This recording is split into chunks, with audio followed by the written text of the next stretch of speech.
Hello, friends, and welcome to today's Sutta class.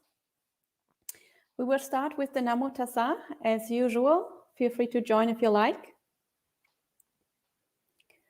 Namo Tassa Bhagavato Arahato Samma Sambuddhassa. Namo Tassa Bhagavato Arahato Samma Sambuddhassa. Namo Tassa Bhagavato Arahato Samma Sambuddhassa. Buddhang Dhammang Sanghang Namasami. So, welcome to today's Sutta class.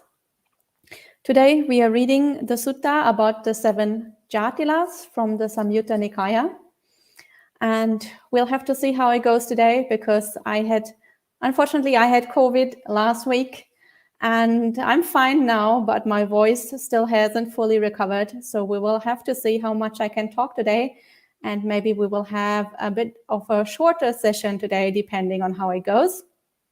But hopefully it will be fine, and hopefully we can get through this sutta. And this sutta is, as I mentioned, the Seven Jatila Sutta from the Samyutta Nikaya. This is Samyutta Nikaya number 3.11 from the Kosala Samyutta, so the chapter on King Pasenadi of Kosala, which is the same chapter where we read last week, where we read a sutta from last week. So again, one of the main characters in this sutta will be King Pasenadi of Kosala. And this sutta talks about the topic how to recognize somebody who has attainments on the path, how to recognize an Arahant, or somebody who has made great progress on the path. And I think most people who have been around in Buddhist circles for a while, they will be familiar with people spreading a lot of stories about other practitioners. That person is an Arahant, this monk is an Arahant, that nun is an Arahant, or such and such a lay practitioner is highly attained. And people just love to spread those stories. And from my experience, most of these people probably don't know those people that well, that they're making claims about, and often those claims are wildly exaggerated, and the stories that are attached to those supposed Arahants are also wildly exaggerated. So in this sutta, we have a similar incident, and we will see how the Buddha responds to that and how the Buddha suggests that we actually evaluate people if we want to know whether or not they have attainments on the path. And so I think probably most of you will be familiar with the monastic rules in the Vinaya that prohibit monks and nuns from actually telling their attainments to other people. So if they make false claims about their attainments, then that is an offense that is so grave that they have to disrobe immediately, and they cannot reordain again in this life, so they cannot become fully ordained member of the Sangha again in this life, because that is such a grave transgression against the Buddhist rules to make such claims that, the consequences are quite severe. And even if you don't lie about it, even if you truthfully claim some kind of attainment, that still is an offense, although it is a bit of a minor offense. But still, the Buddha was very clear that monastics should not talk about their attainments. So, but still people are very curious. People feel that this is such an unfortunate rule because they would like to know what kind of attainments other people have. But anyway, when we think about it, then we will see that actually it doesn't make sense for people to make such claims, because even if somebody goes around and says, well, I am an Arahant, or I am a stream enterer, or I'm this, or I'm that, still you wouldn't know if they're speaking truthfully or if they are just making a false claim. So you can't really rely on people's claims in that way anyway. So here in the sutta, the Buddha makes a suggestion how we should treat this matter. And if we are really, really curious, if somebody has attainments, how we should go about it and how we can find out for ourselves. So let's get started with today's sutta. And there is a link in the live chat if you want to read along. I will be reading from Bhikkhu Bodhi's translation, and the link in the live chat, of course, is to Bhante Sujato's translation. So let's get started. Thus have I heard. On one occasion, the Blessed One was dwelling at Savatthi in the eastern park in the mansion of Megara's mother. So here this sutta starts with the Buddha being in Savatthi as usual, but he is not in Anathapindika's park as we would normally expect. He is in the mansion of Megara's mother, sometimes also called the palace of Megara's mother. And of course, we know that the Buddha had two very big monasteries in Savatthi. One of them is Anathapindika's park, and the other one is the monastery that was donated by Megara's mother. And Megara's mother is another name for the laywoman Visakha. And of course, Anathapindika and Visakha were the two foremost lay people, the foremost lay men and the foremost lay women, supporters of the Sangha. So both of them were extremely generous, and each of them donated a monastery. And this time the Buddha is in the one that was donated by Visakha, also known as Megara's mother. So, and now on that occasion, in the evening, the Blessed One had emerged from seclusion and was sitting by the outer gateway. Then King Pasenadi of Kosala approached the Blessed One, paid homage to him, and sat down at one side. So it is evening in this sutta. The Buddha has just finished his afternoon meditation. And it is interesting that back in the day, it seems that usually what the monastics did is that in the afternoon, they would spend the afternoon doing meditation, and then the evening was reserved for gatherings, for coming together, for talking about the Dhamma, for getting a Dhamma talk from the Buddha, for meeting one's teacher, or for meeting other teachers. So the evening was the time for socializing, and the afternoon was the time for seclusion. And in some forest monasteries, that is still the way that things are done. In other monasteries, it's very common that the afternoon is a busy period where you do a lot of work, where you have a lot of social interaction, and it's actually the evening where things quiet down and where people withdraw for their meditation. But back then, and also I think because India sometimes can be very hot and it's not that convenient to do a lot of stuff in the afternoon, people used to meditate in the afternoon, and then the evening, when it got cooler, was the time for more social interaction. So it's a little bit counterintuitive because we think in the evening things will calm down, and the evening is when you withdraw and you do your own thing. But actually, they did it kind of the other way around back then. And King Pasenadi is now visiting the Buddha while he is sitting at the outer gateway. And that will be important, that he is sitting at the outer gateway. And the reason for that is what we will see in a minute. And so now on that occasion, 7 Jatilas, 7 Nigantas, 7 naked ascetics, 7 one-robed ascetics, and 7 wanderers, with hairy armpits, long fingernails, and long body hairs, carrying their bundles of requisites, passed by not far from the Blessed One. Then King Pasenadi of Kosala rose from his seat, arranged his upper robe over one shoulder, knelt down with his right knee on the ground, and, raising his joint hands in reverential salutation towards the 7 Jatilas, the 7 Nigantas, 7 naked ascetics, 7 one-robed ascetics, and 7 wanderers, he announced his name 3 times. I am the king, Venerable Sirs, Pasenadi of Kosala. I am the king, Venerable Sirs, Pasenadi of Kosala. I am the king, Venerable Sirs, Pasenadi of Kosala. So, since they are sitting by the gate, they can see what is going on outside the monastery. And outside the monastery, obviously, there was a road, and along this road, they were passing by a large number of wanderers of other sects, so non-Buddhist renunciants, non-Buddhist spiritual practitioners, and especially there were 7 Jatilas. So Jatilas are also called the matted hair ascetics. And then there were 7 Nikantas. Nikantas obviously are followers of the Nikantanata Buddha, or also called Mahavira, the leader of the Jains. So those were followers of Jainism. And then 7 naked ascetics, 7 one-robed ascetics, and 7 wanderers. These could have, these could have practiced any kind of spiritual movement. Those are not closely associated with any specific kind of tradition. And of course, their description isn't very favorable. They seem very scruffy. They have hairy armpits and long fingernails and long body hair. So it seems like they are really not very attached to their bodies. They're not taking good care of their bodies. It seems that they're quite dirty and not very attractive at all. And when King Pasenadi sees those non-Buddhists, he immediately gets up and he kneels down and he pays respect to them.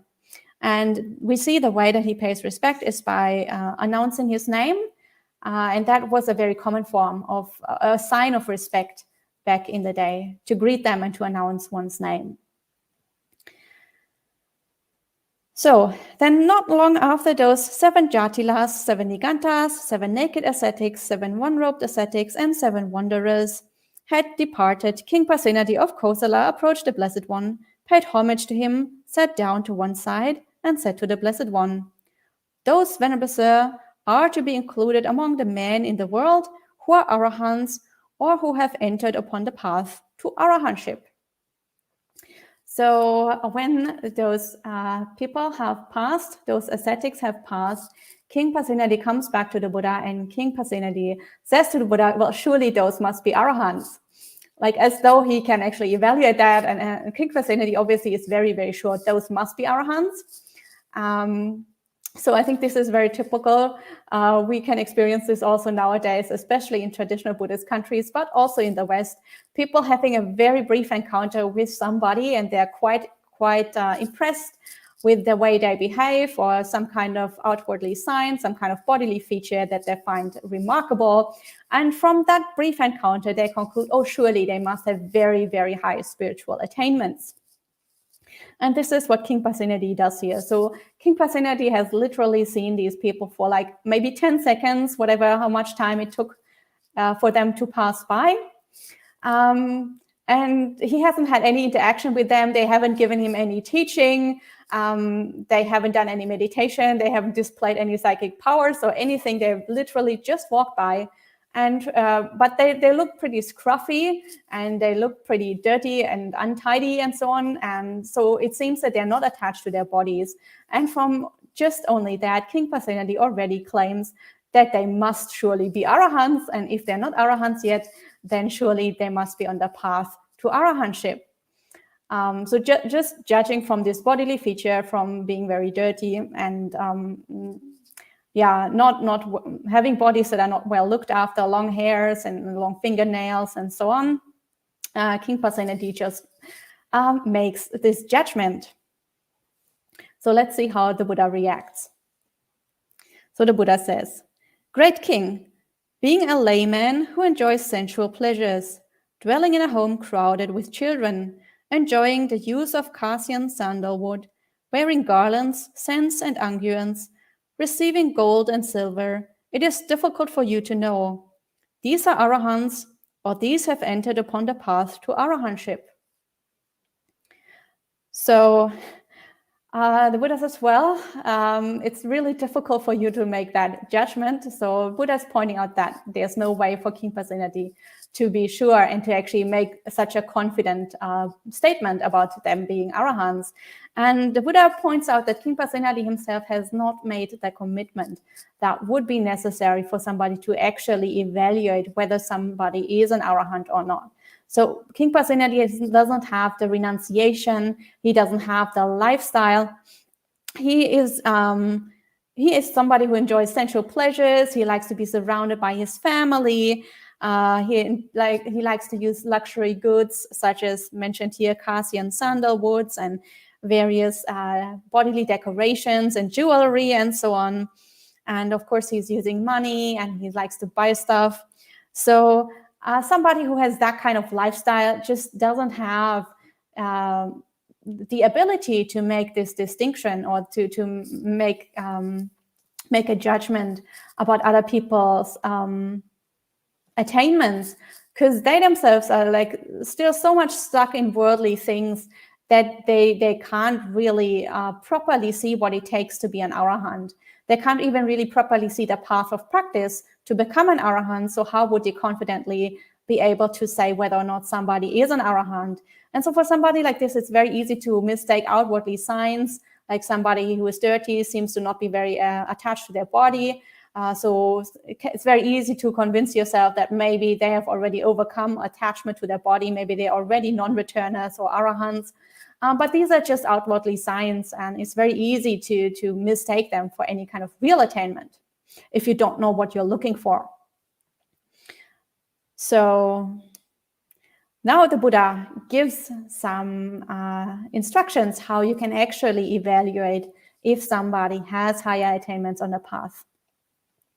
And the Buddha says, "It is by living together with someone, great king, that his virtue is to be known, and that after a long time, not after a short time, by one who is attentive, not by one who is inattentive, by one who is wise, not by a dullard."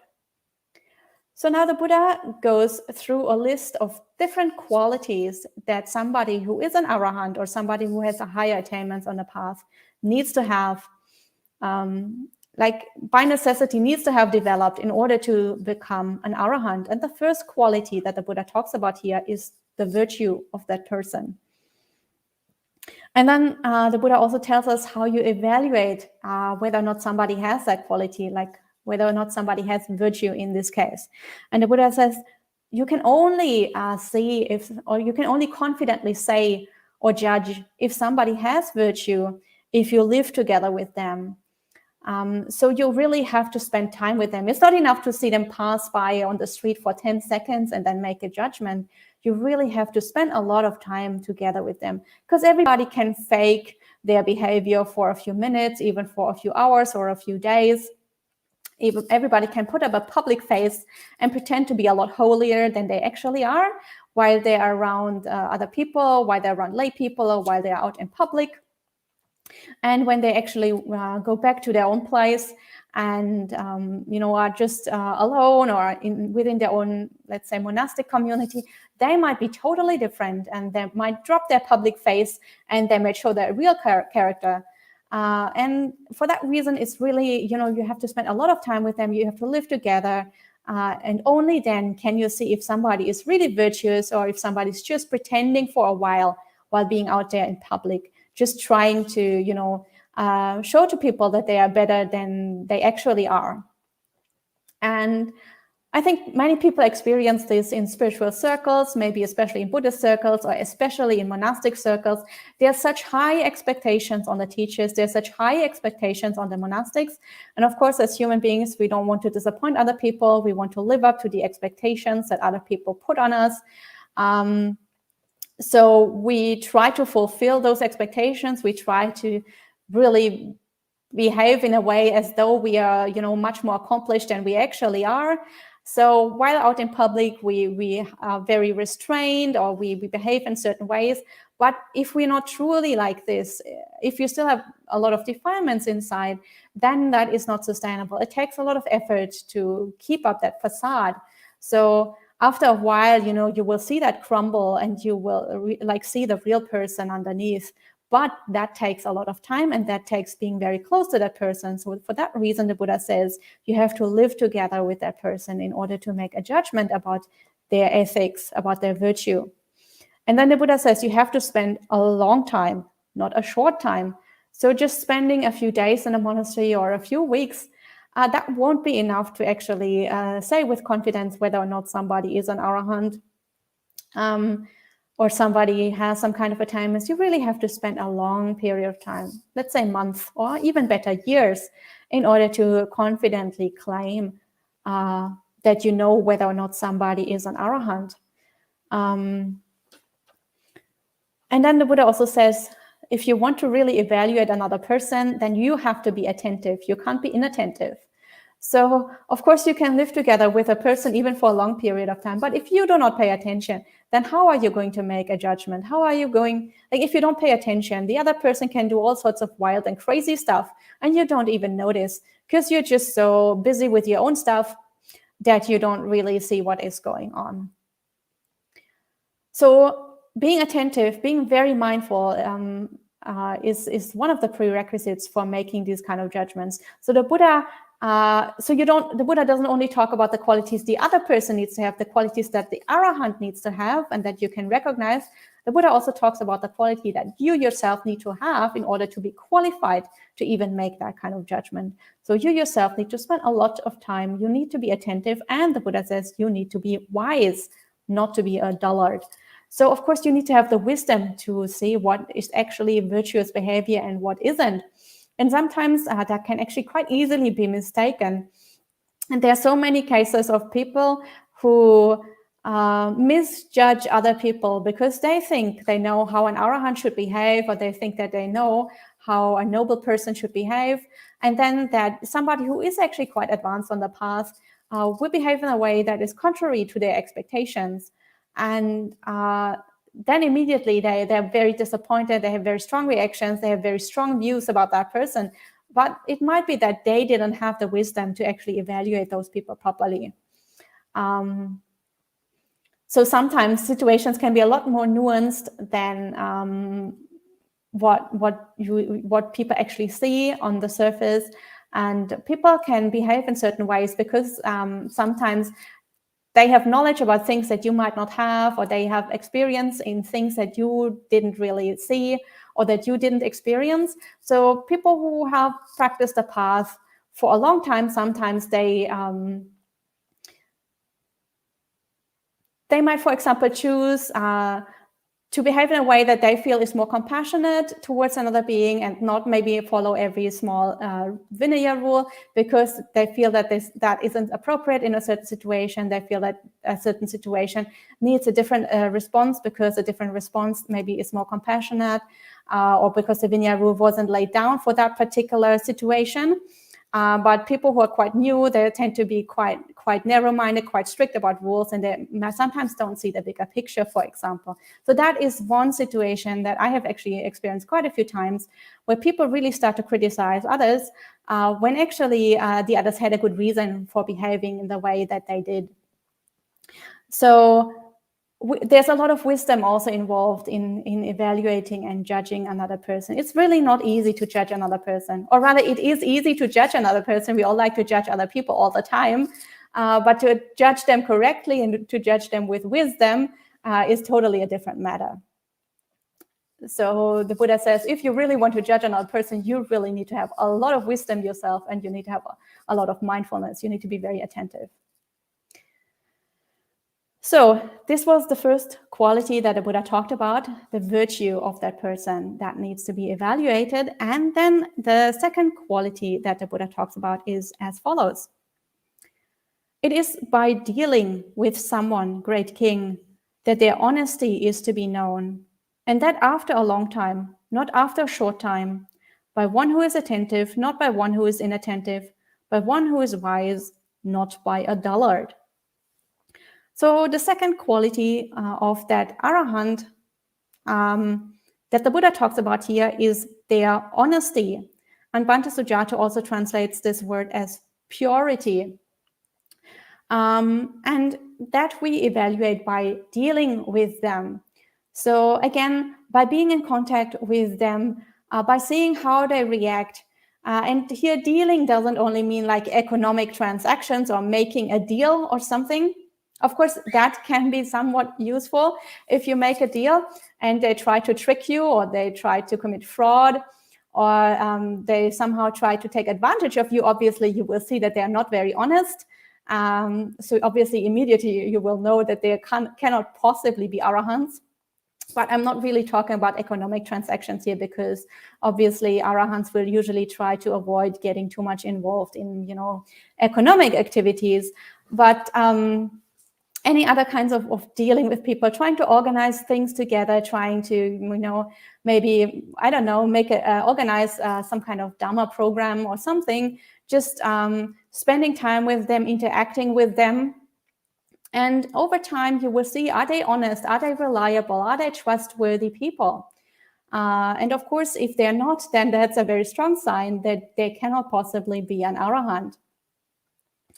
And again, the Buddha says you need to spend a long period of time with them. You have to spend really months, years maybe, to really be able to make a good judgment.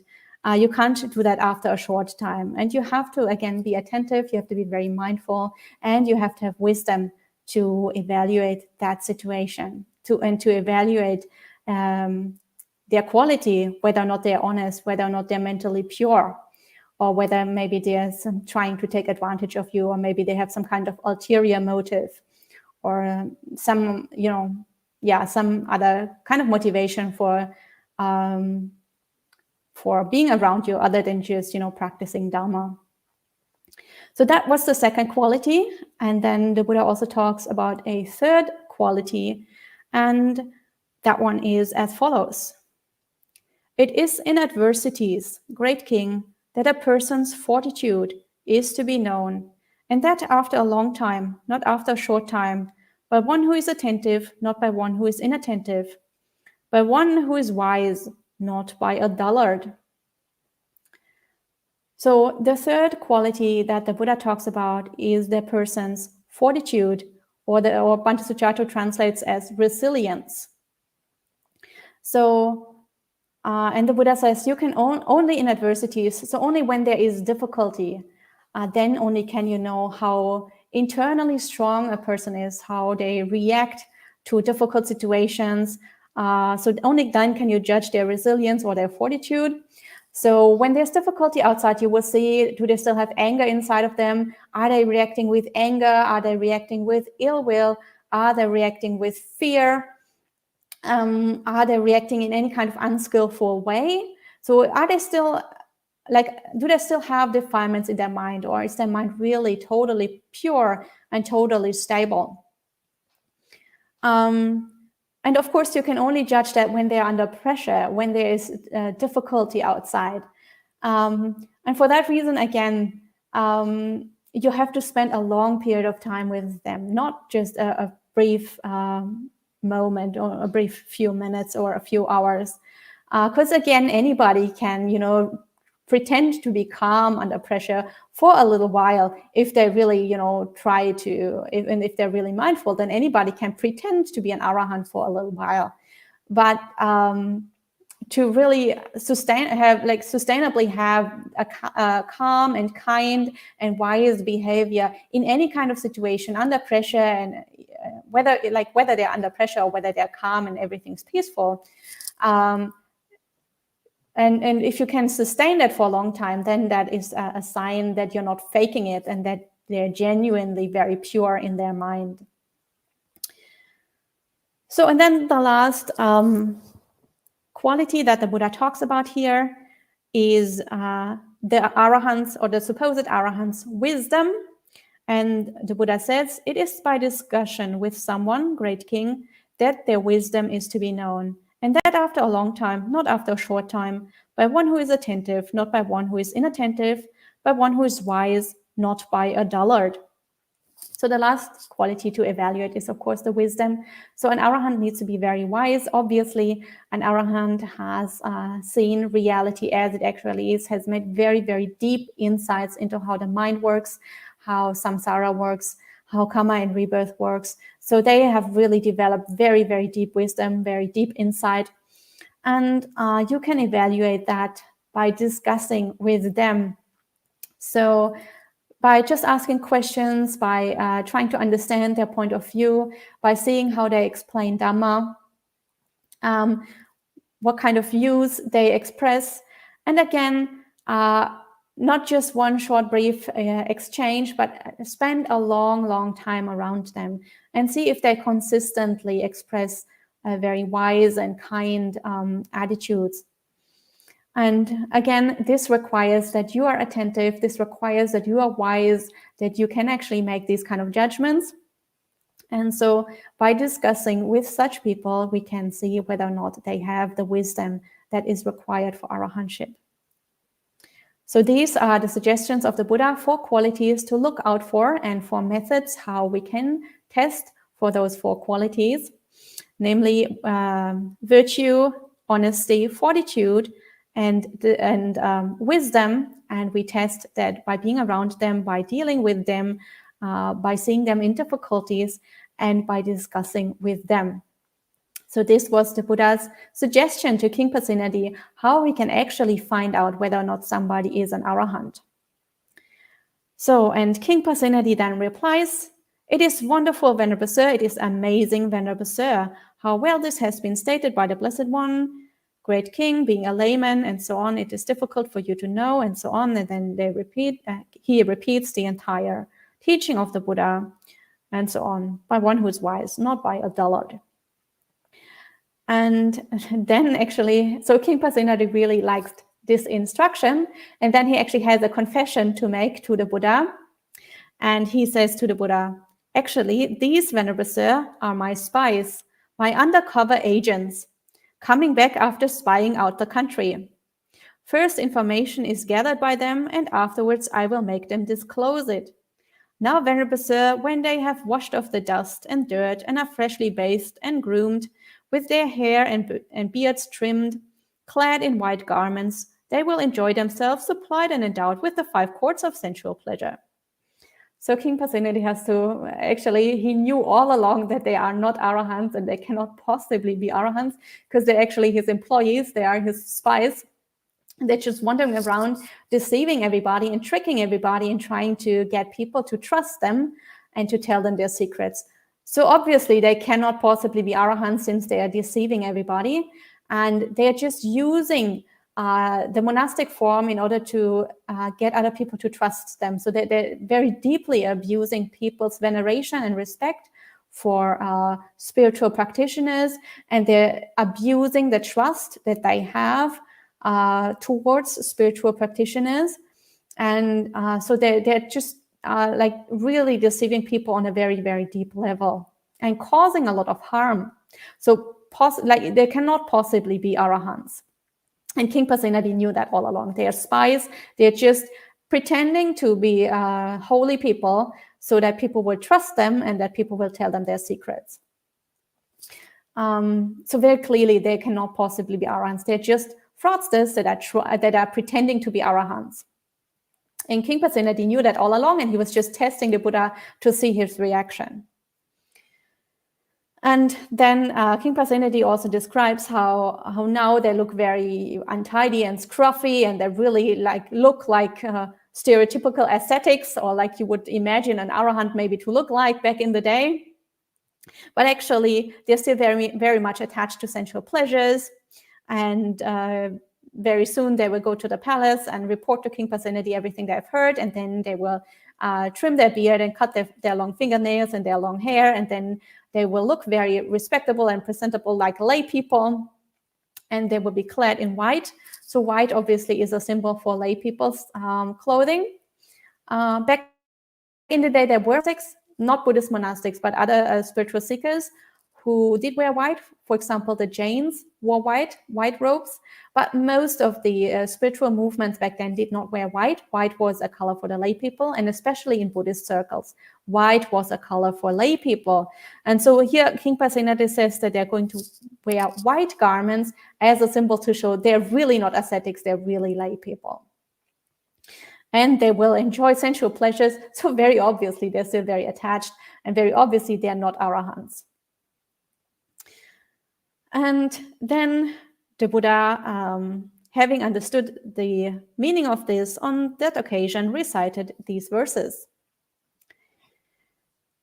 So the Buddha says, "A man is not easily known by outward form, nor should one trust a quick appraisal. For in the guise of the well-controlled, uncontrolled men move in this world. Like a counterfeit earring made of clay, like a bronze halfpence coated with gold, some move about in disguise, inwardly impure, outwardly beautiful. So again, the Buddha reinforces that you cannot judge by the outward appearance of somebody, or even by a quick appraisal of their whatever perceived mental qualities. You should never judge, you should never trust that kind of judgment, because people can very easily pretend to be holy, and actually they are totally just deceiving and defrauding you. So people can put on monastic robes and pretend to be monastics, and that happens even nowadays. Not so much in the West, sometimes in the West also, but much more in Asia, where people just put on a monastic robe, pretend to be a monk or a nun in order to get some kind of benefit, to get support from the lay people, to get money from the lay people, sometimes also to get visa so that they can go to other countries, and various reasons for people why they would put on monastic robes without having a genuine spiritual vocation or aspiration. So that happens a lot. So the Buddha just reinforces again and again, just don't trust the outward appearance, or don't trust a quick appraisal of their whatever perceived mental qualities. Because there could be just like an earring that looks like it's gold, but it's actually made of clay, or some kind of coin that pretends to be a golden coin, so a valuable coin, but it's actually made from some kind of other metal, here translated as bronze. And I think Bhante Sujato translates as copper. So anything that's much less valuable than gold. They're just people being there in disguise, pretending to be much holier and much more accomplished than they actually are. So that is the Buddha's teaching for how to evaluate somebody's spiritual attainments. And as you can see, there are some criteria how to evaluate that person, but there are also some prerequisites that you have to fulfill in order for you to be actually competent to make that judgment. And also the Buddha says it will take a long period of time. So it's not just going to be a quick and easy thing, or a quick and easy judgment. If you really want to know whether somebody is accomplished on the path, you really have to make a commitment also. And you have to spend a lot of time, and you have to be also very honest in your own desire, wanting to know whether or not somebody is accomplished. So it's not just because you feel a little bit curious and you just I don't know, have nothing better to do, so you just start gossiping about or speculating about other people's attainments, and that's really something that isn't very useful. It doesn't really lead anywhere, because you're not, like, in that kind of situation, nobody's actually competent to make that kind of judgment. And if you really want to know about other people, you really have to spend time with them, and you really have to put in the effort and the work. And of course, if somebody is an Arahant, then that might be time that is very well spent, because you get to be around somebody who is a very strong practitioner, and that would be also very helpful, and they can give you a lot of support in your own practice. So that was the sutta for today, and I see that quite a few people have already left some comments or questions in the live chat. So I will have a look and see if I can answer them.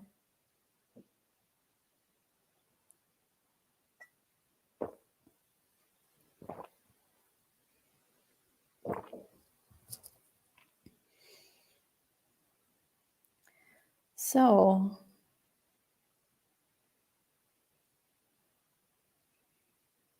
okay, I see Sud has posted a question, and they say, the ayah in this day and age, since teachings are so widespread, do we need any other teacher other than the Buddha? And I guess I don't see why we need to know if another person is an Arahant or not, since one knows one's own defilements, so he can see where he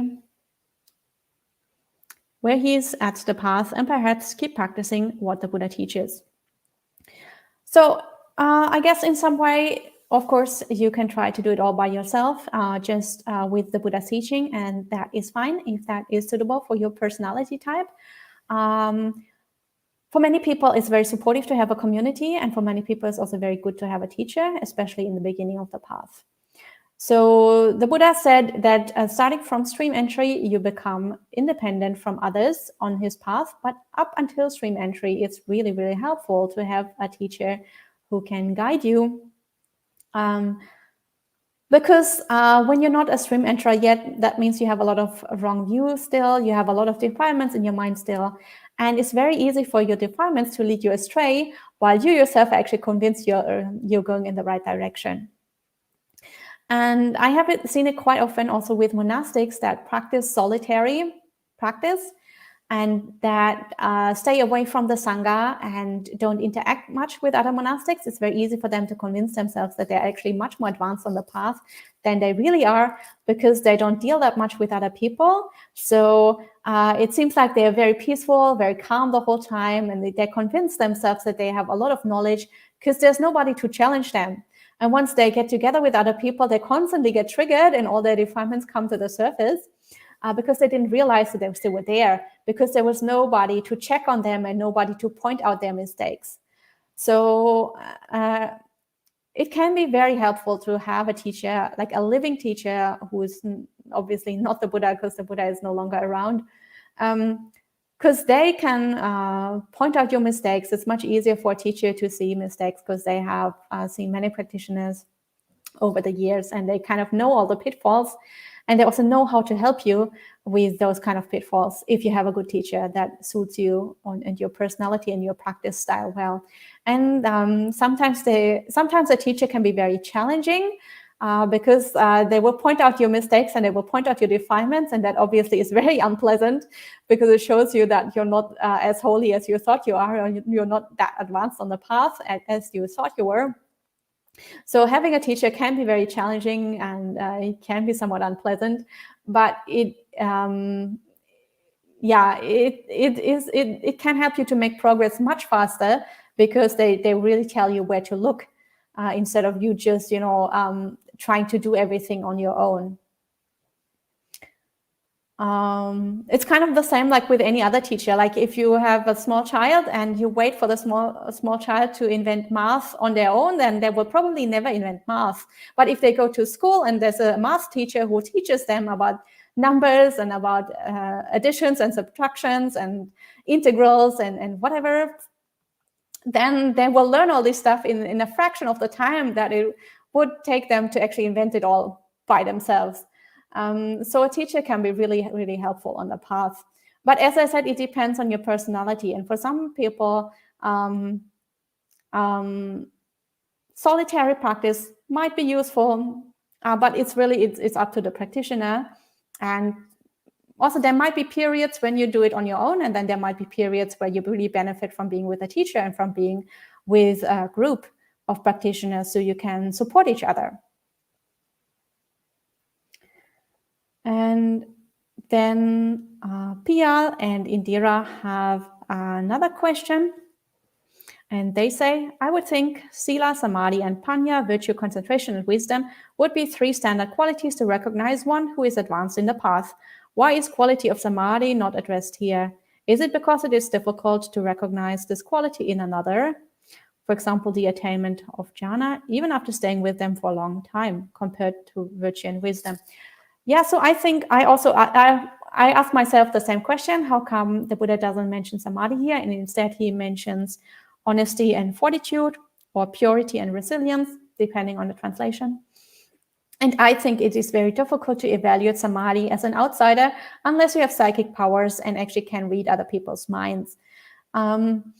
So Samadhi is a difficult quality to evaluate, and also the amount of Samadhi that somebody needs depends from practitioner to practitioner. So some people might actually make the breakthrough to Arahantship based off the first jhana, and other people might have to go all the way to the cessation attainment. So the range of Samadhi that you need to attain on the path is quite wide. And also can give rise to a lot of wrong view if the person doing the evaluation isn't that advanced. So they might think, oh, this person only has the first jhana, so they cannot possibly be an Arahant. Or this person already has whatever the fourth jhana, so they must be an Arahant already when they're actually not. My guess is that samadhi is difficult to evaluate. Because like if somebody is in samadhi, all they're doing is just sitting there meditating. It looks like any other kind of meditation. So whether somebody is just doing some kind of contemplation that isn't even in the first jhana, or somebody is in a jhana, or somebody is in an immaterial attainment, from the outside it all looks the same. It's just somebody sitting there meditating. So samadhi is really difficult to evaluate for an outsider. And especially the Buddha here is talking to King Pasenadi, and King Pasenadi is, as the Buddha said, still very kind of caught up in sensual pleasures. So for somebody like this to judge another person's depth of samadhi is like really difficult, and it's really difficult to give criteria for actually evaluating that. So that is, I think, why the Buddha doesn't include samadhi here. And then Buddha Ruchi says, having come late, let me still venture a comment. My job is to practice and to work on myself, not to judge others. In the long run, how can I really know where others are in their practice? Yeah, this is, I think, a very common approach, also a very good approach. It is just that people really like to speculate about other people's attainments. Especially if you go to Asia, it seems like literally every second monk or every second nun that is around there has stories attached where people are claiming that this nun must be an Arahant and that monk must be an Arahant. And then they tell all sorts of very fantastical stories and miracles that have happened around them. So it seems like literally every abbot of every monastery and like at least half of the senior monks and nuns are claimed or have a reputation to be an Arahant, or have a reputation to be at least a stream enterer or a non-returner or something. So these speculations, they're just rampant in the Buddhist world. And as you can see, even back then in the Buddha's time, that was the same. People are just really fascinated, especially lay people are really fascinated with the idea of meeting Arahants. And so because people think it's really interesting to meet an Arahant or to meet a stream enterer, and everybody would like to meet one. So people like to create these stories and convince themselves that they have actually met an Arahant. And I myself have been present in situations where the person in question literally didn't do anything. They were just sitting there drinking tea. And within 5 minutes of them sitting there doing nothing at all, the whole room was convinced that they must be a stream enterer, or there must be this, or there must be that. Or I've seen stories, like I was personally present at events, and like less than a week later, I hear retellings of that event from lay people. And suddenly it has all these miraculous features and all these kind of wild psychic power kind of things that have supposedly happened in that event. So these kind of stories just spread like wildfire all over. And so the Buddha here just really, getting everybody to, take a step back and to come back to earth, and to give us a few qualities that if you really want to make those evaluations, this is how you do it. And also for us to check on all those claims. Like if somebody claims that they know for sure that such and such person is an Arahant, then we can check, did that person actually spend a long time with them? Are they actually attentive? Are they actually wise? Did they do the discussions? Did they check on them in difficulties? Did they live together for a long time? And then we know if that person that's making the claim is actually qualified to make that claim or not. So for us, it's just easy to, kind of debunk all those stories that are going around. So in that sense, I think it's helpful to have suttas like this. And of course, I also think it's not that useful to really try and evaluate other people. It's much better to focus on one's own practice. But also sometimes it's just helpful to know if somebody is more advanced on the path than we are, because then, of course, we can have more trust in the guidance that they give us. So in that sense, sometimes it can be helpful to have a few criteria to know how to evaluate how advanced somebody is. And whether or not then they are an Arahant or they are a stream enterer or they're just a really good practitioner, in the end, it doesn't matter. But to have a few criteria to know, like, how does somebody behave who is very advanced on the path, I think that can be helpful sometimes.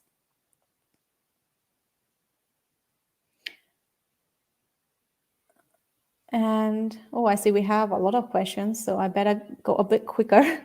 So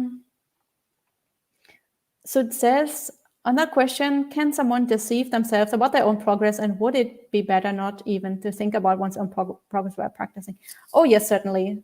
There are so many people who honestly believe that they are very advanced, and they actually aren't that advanced.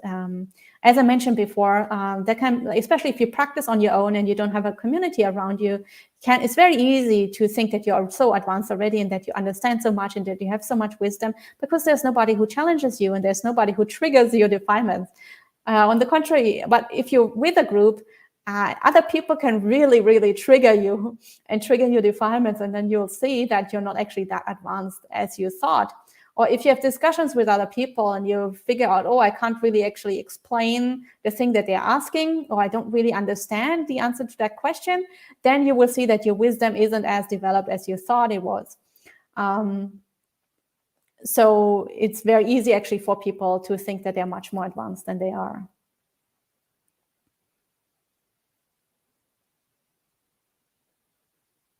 And S. Joff asks, is someone born as an Arahant, or do they become one by their practice? So nobody is born as an Arahant, because if you are an Arahant, then you cannot be reborn anymore.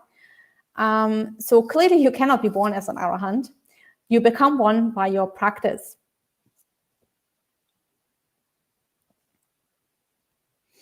And Buddha Ruchi says, it might be dangerous to make judgments about others given how wrong we can be. What do you think of all this? Yeah, so I think also, like, if my personal approach is, if I make a judgment, then that is my personal judgment, and I wouldn't spread it all around and tell everybody about it, because I could be very wrong. Unless the case is so obvious, like unless somebody is really, really doing harm to others, in that case, I think it's good to warn others to make sure that they don't get harmed in the process. So there are people out there who claim that they're very advanced, but they're just really taking advantage of others. And people have been very, very badly harmed and abused psychologically, mentally, physically, and in many other ways. So in that case, I would try to warn the people who are vulnerable. So in that case, I can make, let's say, a negative judgment because the behavior of that person is so bad that I can know for sure that they're not an Arahant. And in that case, I would try to warn others who might get in danger. But otherwise, I think my personal approach is that if I have an opinion, I know it's only my opinion and I could be very wrong. So I'm not qualified to spread that all over the place. Anyway, that's kind of my kind of thinking about this. And then Anagarka Sunya says, some people will claim their teacher is an Arahant to praise them. My response is usually in the opposite direction.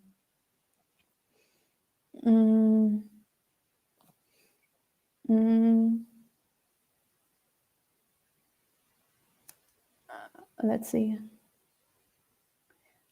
And she also says, it seems best not to engage in such discussion, but perhaps I overreact in the other direction. Yeah, I agree that many people just like to praise monastics, and even they themselves are not really fully convinced that they have all these attainments, but they just think it's polite to say that. So that and that's very dangerous, because that can really mislead people. And it leads to this overinflation of, like fake Arahants in the world, because and then nobody trusts those claims anymore at all. So now it has become literally worthless. Like if anybody says to me, "Oh, such and such is an Arahant," then I just don't pay any attention anymore at all, because I've heard like so many times, and most of the time it's fake. So I also tend to be silent when I hear such claims.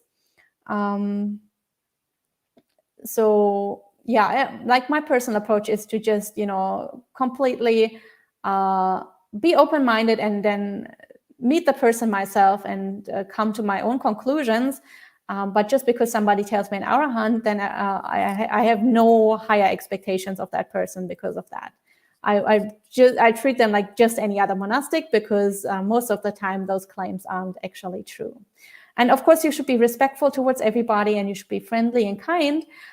So even if the other person turns out to be a real Arahant, you haven't, made any bad karma, or you haven't done anything disrespectful towards them. So that's kind of my own approach. And then Buddha Ruchi also says, when others criticize me, their mastery might not matter much. But when I examine the criticism, if they are right, then I have an obligation to make a change.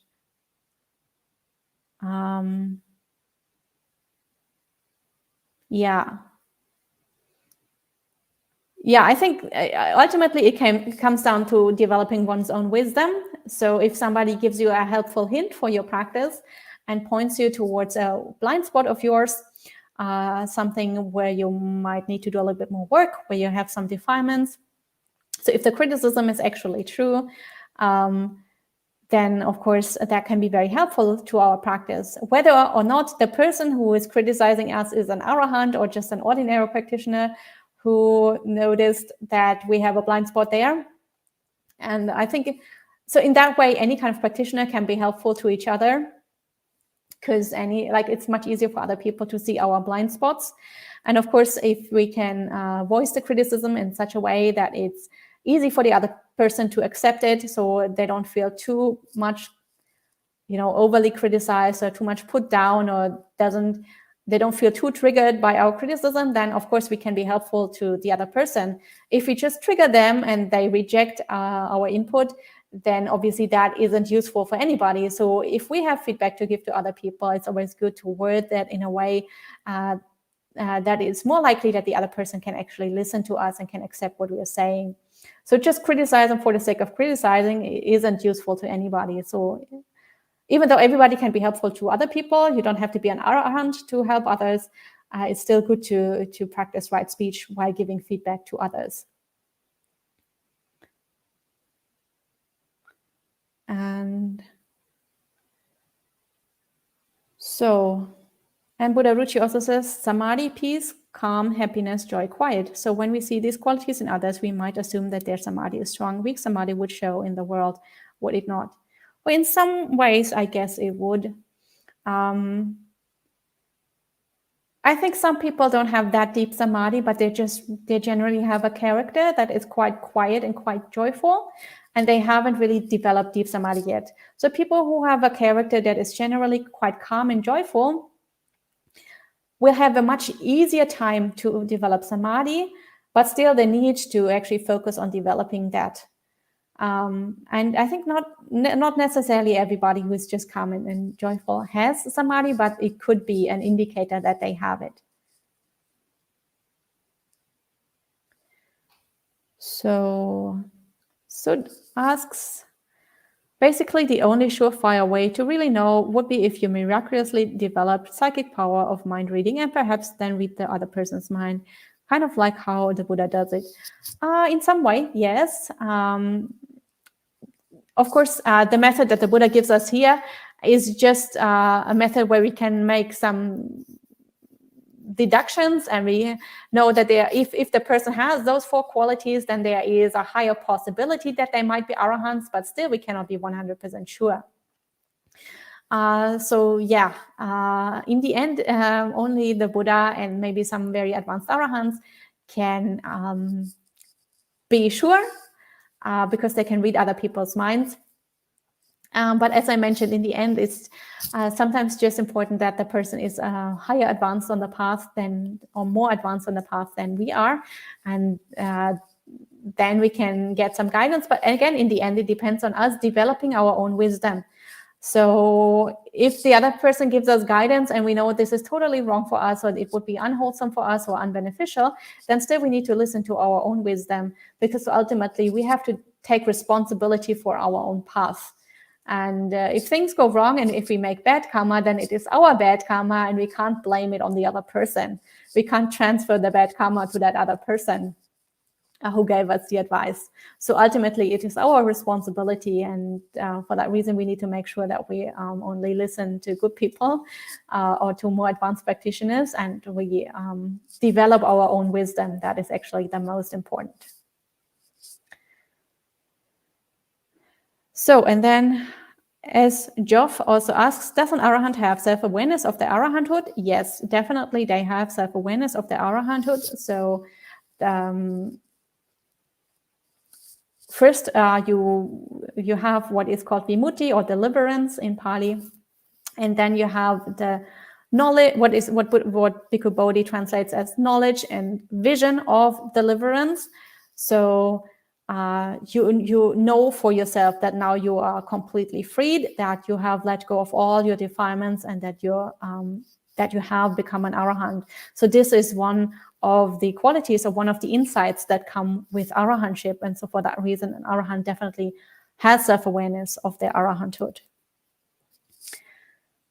So that was the last question for today, and we have been going for 1 hour already. So it's time to wrap up. We will finish today with 3 sadhus as usual. Feel free to join in if you like. Sadhu, sadhu, sadhu.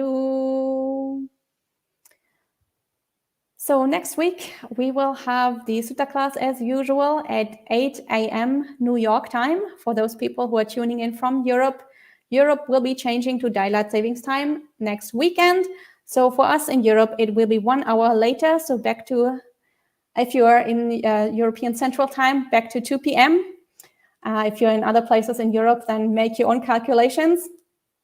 But for people in the US, it will be as usual 8 a.m. New York time. Just reminding everyone else to check their time zones. And now I wish you a good rest of the day and a happy week. And I will see you all next Tuesday.